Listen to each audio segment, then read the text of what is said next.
Көрініп тұр ма? Иә, саламатсыздар ма, қалайсыздар?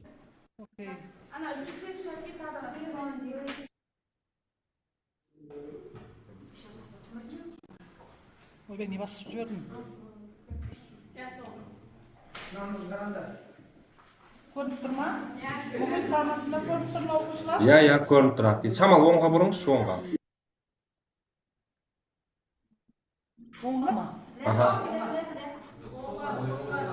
Болды, Аки. Саламатсыздар оқушылар?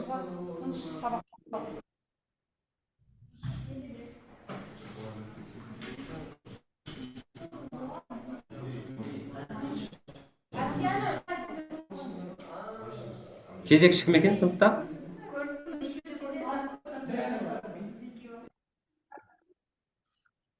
Сыныпта кезекші кім екен? Сыныпта кезекші бар ма?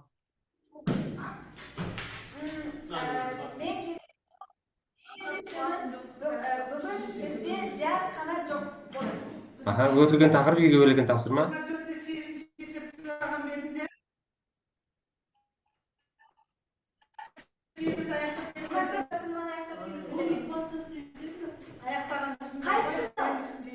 Өтілген тақырып қай тақырып болды сонымен?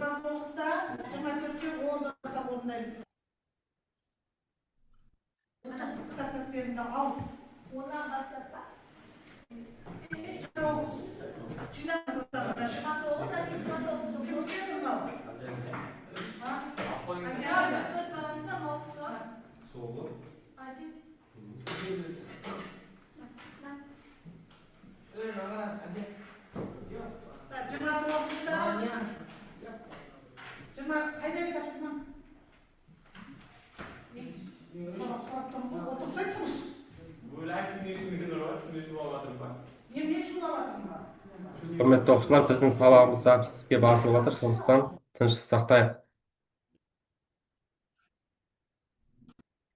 Барлығында 99 себеп бар, әйтеуір үй тапсырмасын сұраса. Біреу кітап жоғалып қалған, біреу бір бәле болып қалған, әйтеуір.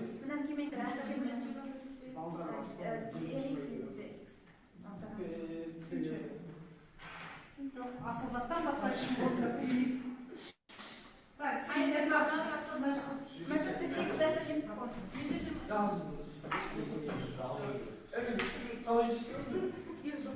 Болды, тақтаға қараймыз. Бірінші математикалық сауаттылықтан бір есеп отыратыңыздан бері. Маған сұр! Оқушылар, Мен сөйлеп жатырмын, неме жоқ? оқушылар қоямыз. Осыны жап, отыр тұрыш. Біздің сабағымыз записке басылып жатыр, оқушылар. Тыныштық сақтайық. Так, сіздерге әдеттегідей мат сауаттың есептерін көрсететін боламын. Олай болса, алғашқы есепке кезек берейік.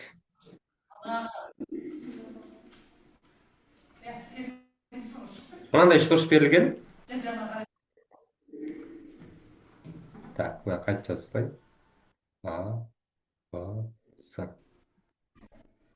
Мына заңдылық бойынша мынаның мәнін табуымыз керек.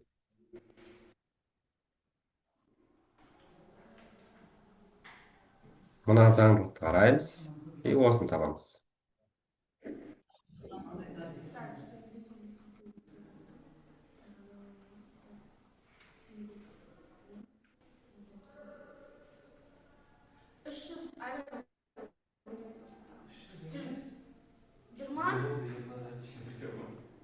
Жиырма дейсіз ба? 20 қалай шықты? Бірінші 5, 3, 2-ні көбейтіп алдым да, одан кейін жақшаның ішінде 5, 3, 2-ні қосып, сосын ана көбейткен кезде 30 шықты, ана қосқан кезде 10 шықты, азайтқан кезде 20 шықты. Керемет, жақсы.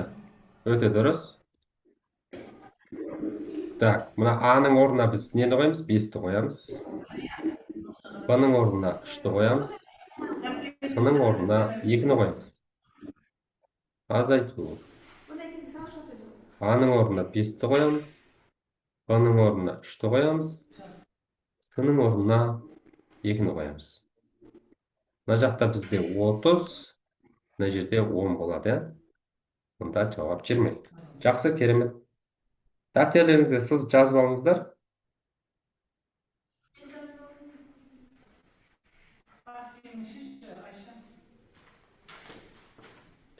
Так, келесі сіздерге мынаны бір есеп көрсетейін. Бұл бізде бірінші есеп бола қойсын. Значит, екінші есеп жасайық.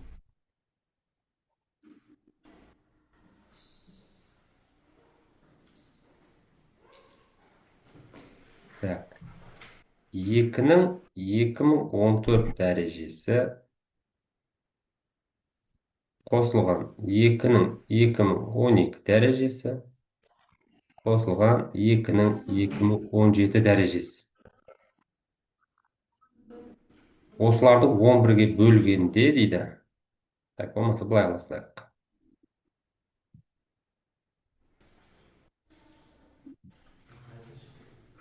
11-ге бөлгенде мат сауатта осындай есептер бар негізі. Қанша болады?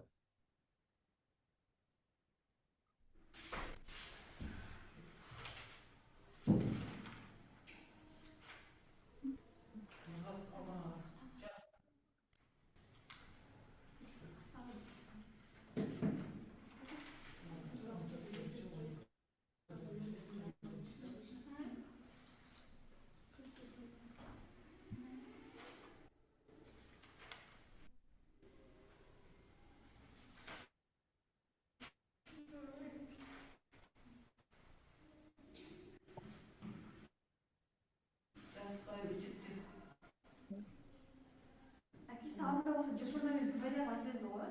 Алдында тоғыз шығған кезде ше, сондай 190 болса деп айтвезу ғой. Сол. Қанша 12-ші дәреже, 14-ші дәреже және 17-ші. Той дәптеріңіз бар ма, дәптеріңіз?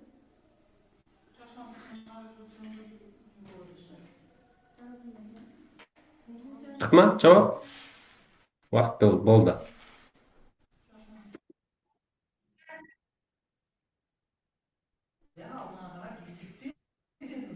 Жауап бар ма?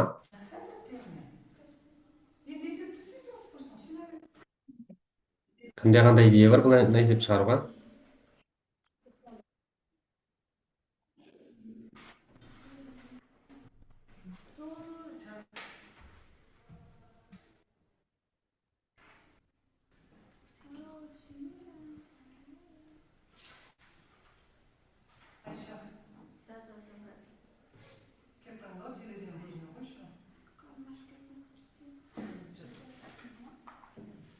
Бар ма жауап?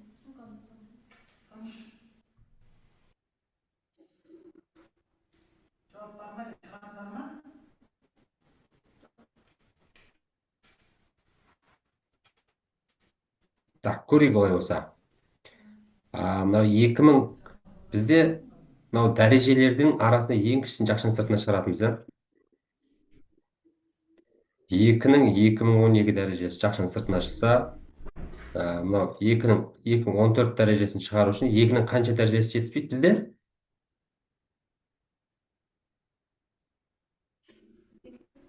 2-ның 2 дәрежесі жетіспейді, солай ма? Екеуін көбейтсек, көбейткен кезде бізде мынандай формула бар еді. А-ның К дәрежесі көбейтілген А-ның N дәрежесі тең. Негіздері бірдей болған кезде көбейту кезінде 7-ші сыныпта алгебра курсын бастағанда өткенбіз бұл формуланы. Яғни дәреже көрсеткіштері қосылады бізде. Мына N ғой бізде. N. Дәреже көрсеткіштері қосылады. Сонда бізде 2012-ның 2012 дәрежесіне 2-ның 2 дәрежесін көбейтсек, 2-ның 2014 дәрежесі шығады. Плюс 2-ның 2012 дәрежесі шығу үшін қандай санды көбейтеміз? Мен даусым естіліп отырмын сіздерге.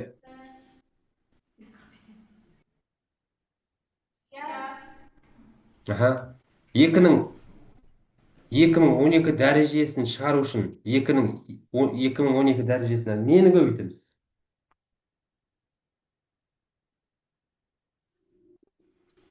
Так, бірді көбейтеміз, солай ма? Келесі. 2017 дәрежесі шығу үшін не істейміз? 2-ның 5 дәрежесі.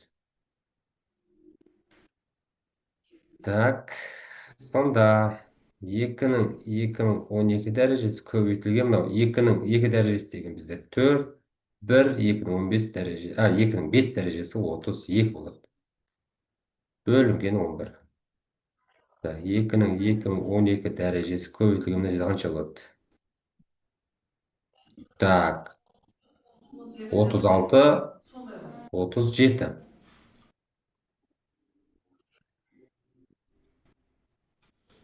Отыз жеті. Бөлімде 11 дәреже бар. Мына жерде қателестік. Мына жерде 11-мен қысқару керек еді бізде. Әлде мүмкін 11 емес басқа сан ба екен, а? Так, 2010, 2014, 12, 14, 12, 17. 11-ге бөлгенде, иә, 4 дәреже. 1, 1, 2012 дәреже шықты ғой, 5 дәреже. Бұл үйде дұрыс шығарып тұрмыз. Неде шығарсақ қысқармай тұр. Мүмкін кітапта қате кеткен болар. Бөлшектің бөлімі 37 болуы мүмкін. Егер бөлшектің бөлімі 37 болатын болса, мен дауыс естіп сіздерге. Егер бөлшектің бөлімі 37 болатын болса, онда 37 мен 37 қысқарады дағыны 2-ның 2012 дәрежесі. Кітапта бірақ бізде осы жауапты дұрыс деп көрсетіп қойған. Демек, 37-ге бөлгендегі мәнін тап деген сұрақ болуы мүмкін. 11-ге емес. Распечат жасаған кезде қате кеткен болар. Ал, мына есепті жазып алайық, сосын сабағымызды жалғастырамыз.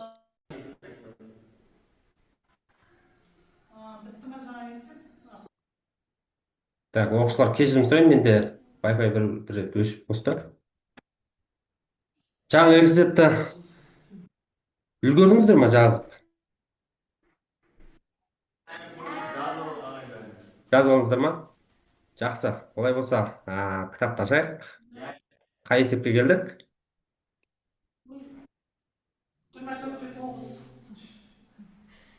27-де 9 дейсіз ба? 24-те 9. Аха. Так.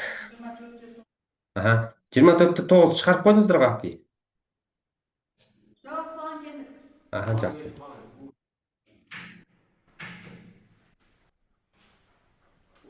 Так, 24-те 9.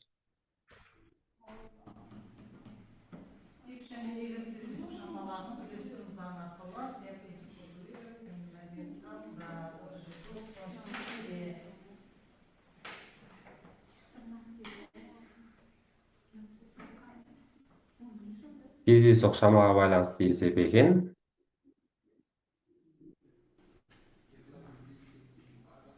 Нақты түспеді.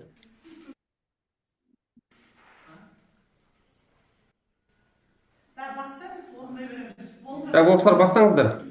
Сіздер бұл тақырыпты өтіп қойғансыздар, білесіздер. Мат күтімді табу керек. И солардың X пен Y-ның қосындысы дейді. Д дегеніміз дисперсия ғой. Дисперсияны табу керек. Және де X қосылған Y. Мат күтім дегеніміз қалай еді? X-тің орнына 6-ны, біріншісіне 6-ны орны қоямыз да, Y-тің орнына пи қойып жазамыз ба? Так, бастайық. 6-ны көбейтеміз 4-тен 1-ге, 10-ды көбейтеміз 10-нан 2-ге деп жазылайын. Қысқаға оңай болсын. 14-ті көбейтеміз 10-нан 3-ге. Қосамыз 20-ны көбейтеміз 4-тен 1-ге. Дұрыс па? Так, мына екі кетті. Мыналар кетті. Мына жерде 7, мына жерде 5 қалады. Мен 5 қалай өтті. Шақсын да оқып қояйық. 2-ден 3 қосылған 2 қосылған 5-тен 21 қосылған 5.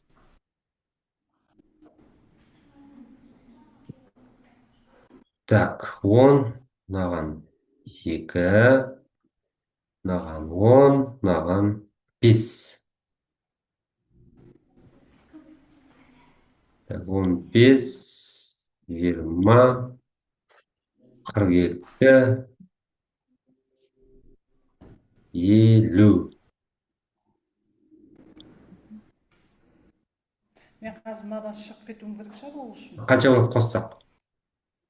70, Мынаны түсініп жасасақ 85, 127 бола ма? Ол дегеніміз 12,7. Сіздерде осыны жауап шықты ма? қоңырауған жоқ. Так, келесі. Басқа тұстан да қояйын. Y-ті табамыз. 3-ті көбейтеміз 10-нан 2-ге. 8-ді көбейтеміз 10-нан 3-ге. 11-ді көбейтеміз 10-нан 3-ге. 16-ны көбейтеміз 10-нан 2-ге. Так, біз мына жерден неге қысқарады? 4 болады, то есть. Мына жерден 2-ге қысқарады 8. Так. Негізі оңға қысқартпай қойым қажет пе еді? Өйткені бізде ортақ бөлім 10-ның өзін алсақ та болады екен да. 10-нан 6 қосылған 10-нан 24 қосылған 10-нан 33 қосылған 10-нан 32. Ортақ бөлім 32 болады. 10 болады. 165, Так, мынаны қосамыз. 95. 33, 32. Қанша болады екен? Так, 30, мына жерде 65. 65, 95.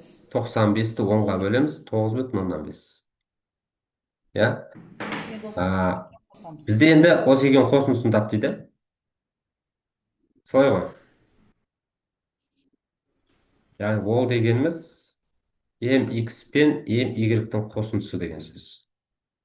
mx бізде 12,7, my бізде 9,5. Солай ма оқушылар? 22,2 шығады ғой. Так, бір ойда 11, 2. Қанша болды? 22,2 бола ма? 22,2 болады. Енді диспециясын табуларың керек қой осыны. Так.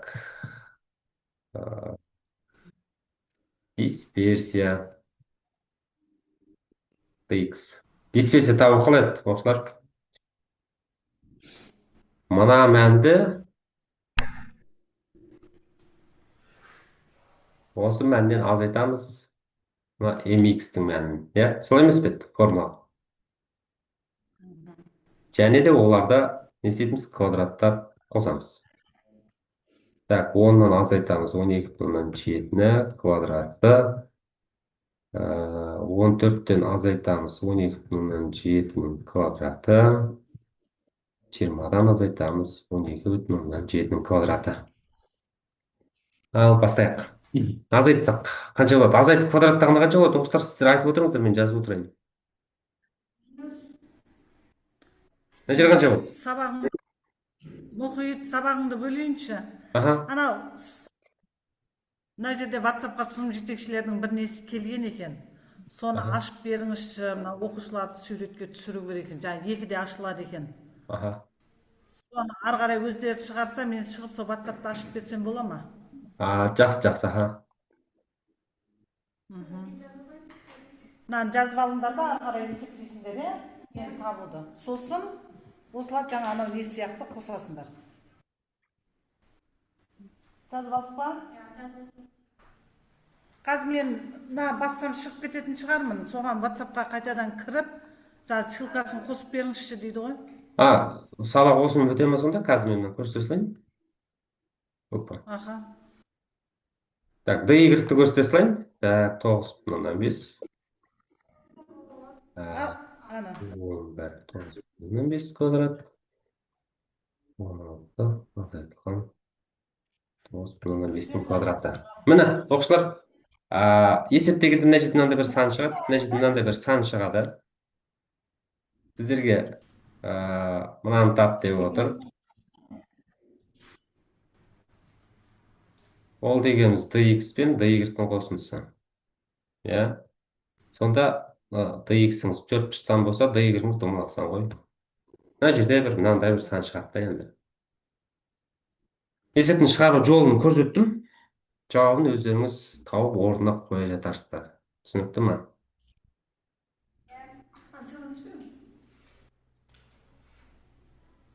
Жас болдыңдар ма?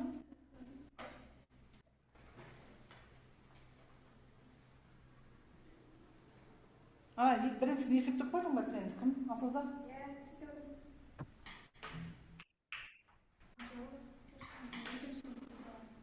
Жазып алдық па мынаны бәрін? Балым. Сен қолыңа сөйтіп бояп отырғанша қайда есеп жазсаң болмай ма?